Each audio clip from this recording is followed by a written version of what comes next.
રીટા મિસ્ત્રી છે, ચીખલીની રહેવાસી છું. અમે જાન્યુઆરીમાં રિપોર્ટ કરાવ્યો હતો થાઇરોઇડનો, જે મારું થાઇરોઇડ ઘણું હાઈ હતું, તે 11.86 આવેલું. પછી અમે હિમાંશુભાઈ ને સુનિલભાઈને મળ્યા અને તેમને અમને કેંગન વિશે જણાવ્યું, ડેમો બતાવ્યો. પછી અમે અમારા મિસ્ટર સાથે અમે ડિવાઇસ લેવાનું નક્કી કર્યું. જાન્યુઆરીની 28 તારીખે અમે ડિવાઇસ બુક કરાવ્યું ને ફેબ્રુઆરીમાં 22 ફેબ્રુઆરી અમારી એનિવર્સરી હતી ત્યારે ડિવાઇસ અમે ફિટ કર્યો. પછી અમે 3 મહિના એનું પાણી પીધું, સવારે જે લાઈવ વોટર આવે તે.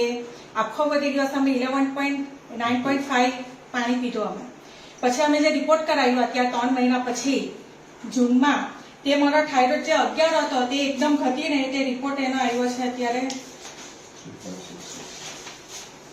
3.68 આવ્યો છે, જે એકદમ નોર્મલ, જે અત્યારે 15 દિવસથી જે થાઇરોઇડની દવા લેતી હતી તે મારે 15 વર્ષથી તે એકદમ હાઈ હતું મારું થાઇરોઇડ, તે ઘટીને અત્યારે 3.68 આવ્યો છે. ને જે B12 જે મારું ઓછું થઈ જતું તે અહીંયા પાણી પીવાથી તે B12 પણ મારું જે 200 હતું તેનું વધીને 350 જેવું આવ્યું છે મારું. એટલે thank you my husband, thank you Kangen.